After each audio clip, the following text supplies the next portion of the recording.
everyone, so I'll be going for a recipe today for Mexican beef lasagna. Normally I do use beef mince for this, but we are doing meatless Monday, me and my partner, so I've taken a meat-free mince option. Both are very nice if you are vegetarian or obviously a meat eater. The recipe does use cheese, however, so it's not quite a vegan. I've not had a go yet at vegan cheese sauce, but it's something that I do want to do. And it's a recipe that serves four. It's very quick, very easy, uses pre-made stuff for a lot of it, so it's something really quick to get in the oven. I'm going to do some homemade potato wedges to go with it. So I've cut up some potatoes, about 300 grams, normally about 150 grams per portion, so it just depends how many person you are cooking for. Like I say, the actual Mexican beef lasagna does serve 4 people. So I've cut up 300 grams of potato here, and then just put a little bit of oil on, but you can use spray oil if you like, but I've used both and they're really nice. And then just taken some spices, so we have a very large selection of spices. So I normally go with like some Cajun seasoning or piri-piri, but you could just use salt and pepper as well, just whichever you fancy. Equally, when it comes to making the wedges, you could get a whole sack of potatoes, cut them all up into wedge pieces, and then just put them all on loads of trays. I've done it before, where you put 3 trays in the oven, cook them all off, put them in the freezer, and then equally when you then take them out, put them on a baking tray again. They just take 20 minutes in the oven for like about 180 degrees. So it's pretty easy in terms of getting nice homemade wedges, but fairly fast, the same as if you bought frozen wedges or something like that. Just as a bit of a time saver. But I'll put these in now. So these will take about 45 minutes, I would say, maybe an hour, just depends on how strong your oven is, at 180 degrees fan. So I'll just put these on a baking tray. So this recipe is very easy, it is adaptable, so obviously we've used the meat-free mince because we're doing meat-free Monday, and then we will freeze the other 2 portions. So I'll just put these in the oven. And now we can start on the actual beef, Mexican beef lasagna. So rather than using lasagna sheets like a typical lasagna, it's almost a bit of a take on a tortilla wrap fajita style thing. I have made it before, where I have made the chicken fajita mix and used that to layer. So basically you put the beef mince in, tortilla wrap, beef mince, tortilla wrap, beef mince, tortilla wrap, and then you top it with cheese sauce.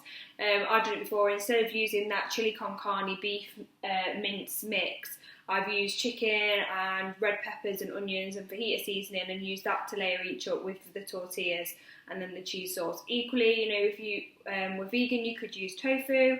I've not personally tried it, but it is something that you could give a go with. But yes, so meat-free Monday. So I've moved over to the hob now. So I've just turned the hob on to setting 7 just to get the pan nice and hot. I'm just going to put some oil in. Again, just a teaspoon of oil, roughly will do with that, not too much. Again, you can use the spray oil if preferred.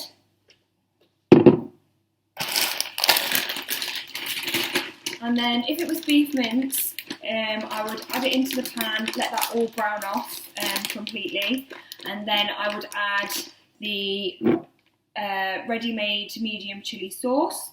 So that's just a chili con carne sauce mix. There's quite a lot available.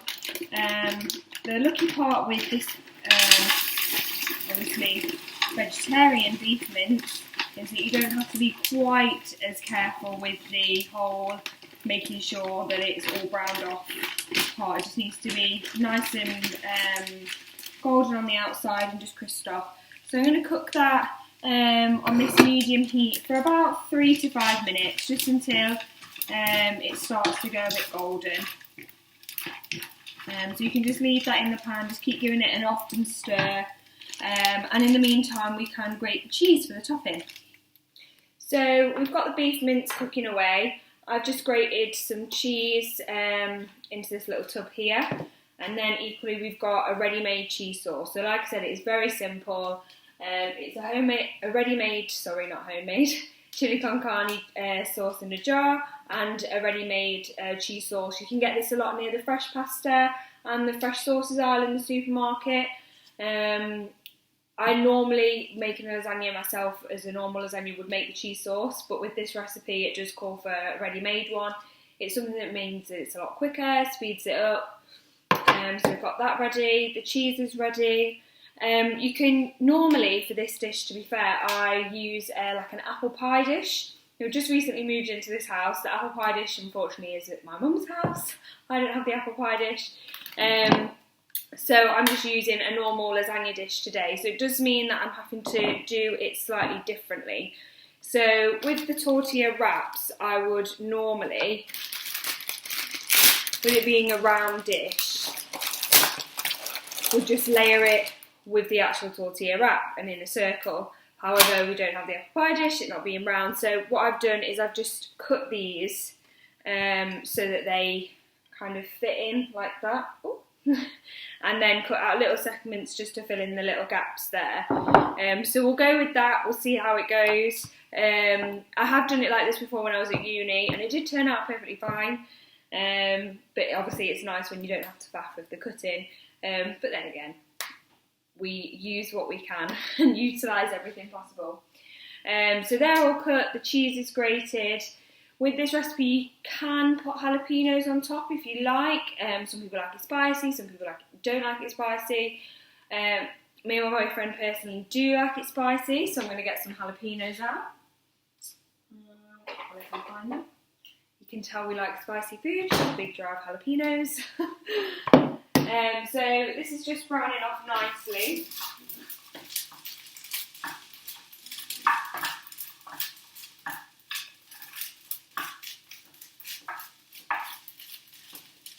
I have used the vegan mince before as well, actually, and I do really like that. I have taken that a go.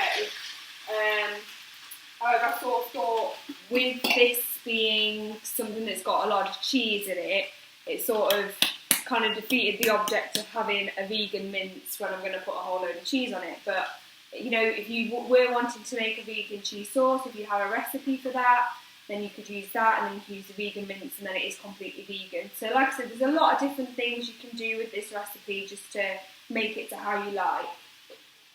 So that's gone in now. Chili sauce, and just give that a nice stir up, just so it coats everything.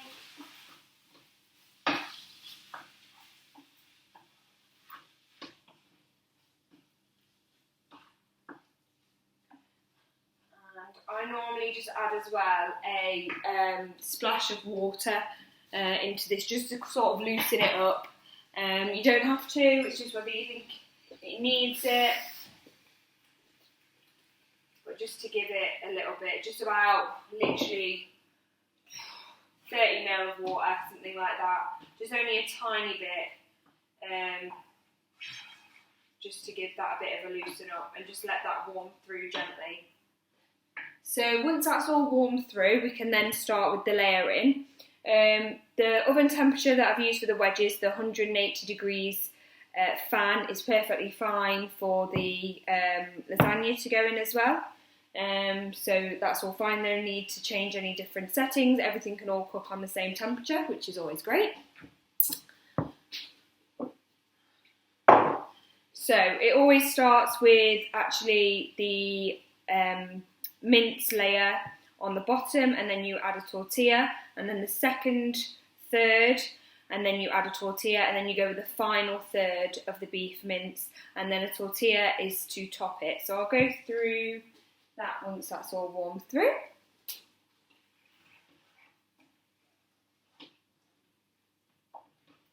So that's nice and hot now. It's all ready, and like I say, it's a lot easier when you don't have actual beef mince, because like I say, it's all fine, and equally it is going in the oven to cook as well, and to bake, so there's no worry there. So put that there. Okay.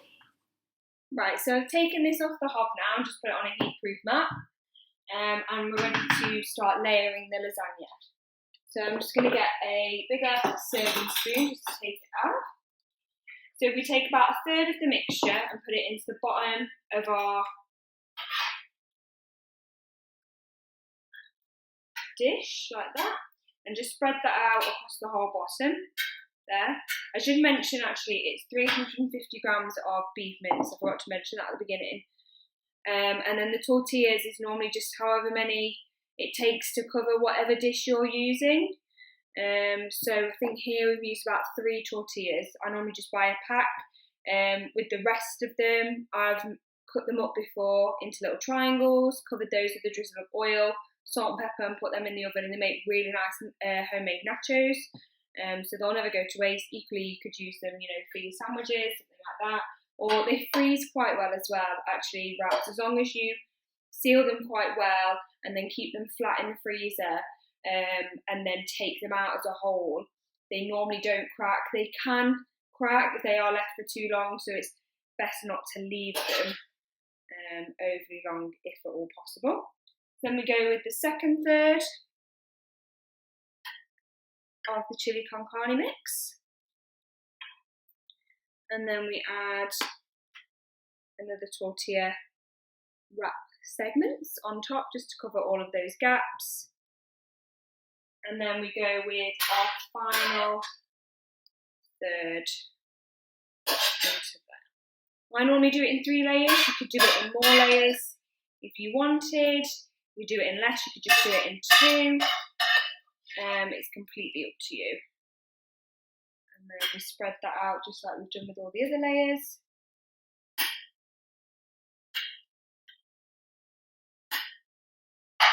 And then we add a tortilla wrap for the top before we add our cheese sauce layer. So with this layer like that, so that's covered that. And then we just open our ready-made cheese sauce. These tend to have quite a long date on as well, actually. You can normally get them to last for about a month. So it is quite good with the date when buying these ready-made cheese sauce. I got this one from Asda, but I have bought it from Aldi in the past. I've also bought it from Tesco. So there's quite a lot out there. It just never looks very appetising, I will admit. So you spoon that out, but trust me, it's very, very nice when it's cooked. Spoon that out and spread that over the top of your tortilla sheet to make sure it's all nicely covered. Just like that. It's important to just try and cover the tortilla as much as you can, just so it doesn't catch when it's cooking in the oven. So that's all spread out there. Spoon there. And then finally we top it with some grated cheese. So it's 50 grams of grated cheese. If you like it more cheesy, add more cheese. If you don't like cheese, don't add as much cheese. It's purely up to you. It's just for the topping of this Mexican lasagna. And if you are freezing a portion, or you make a double batch up of it and you want to freeze some ready for another day, in terms of when it comes to reheating it, if you take it out of the freezer, let it fully defrost the night before. So if you get it out the night before, put it in the fridge, let it defrost, put it back into another sort of baking dish. I normally add a bit more cheese on top when I cook it and reheat it for the second time. And just put it back in the oven with a piece of foil over the top, just so that it doesn't dry out as much, and just basically warm that through for about 20 minutes, 20 to 30 minutes I normally do, at 180, the same temperature, so it's kind of like cooking it from fresh again, because this takes 20 to 30 minutes to cook, so I do normally go for that 20-minute mark just to make sure that it's all warm through in the centre of it. But as long as you've let it defrost, it should be at that 20 minutes. So only if it's still a little bit frozen, it might take a little bit longer. But I find putting it in the oven does always make it taste nearly just as good as that first time you made it. It keeps it more crisp and fresh. You can do it in the microwave. I've warmed it in the microwave before. No harm in that whatsoever. Again, that means it's obviously quicker. So I'm just going to put a few jalapenos on. So like I said, you don't have to put these on if you're not a fan I personally am a massive fan. So put some of those on. So it's all ready to go in the oven, and that will take about 20 to 30 minutes at 180 degrees fan. And then I normally turn the oven onto a grill setting for about 5 minutes just to make that top really nice and crunchy with the cheese. And I'll show you the results. So the wedges are cooking nicely, and then we've got this going in the oven now. So now it's had its 20 minutes in the oven, and then I've put it onto the grill setting for 15 minutes just to get the cheese nice and golden. And the potato wedges had about 40 to 45 minutes at that 180 as well. So we're just going to serve it with some side salad. Like I said, just going to have the 2 portions and then freeze the other 2 portions. And I'll put the nutrition of this on and the potato wedges as well in case anybody is interested in it. And thank you, I hope you really enjoy it.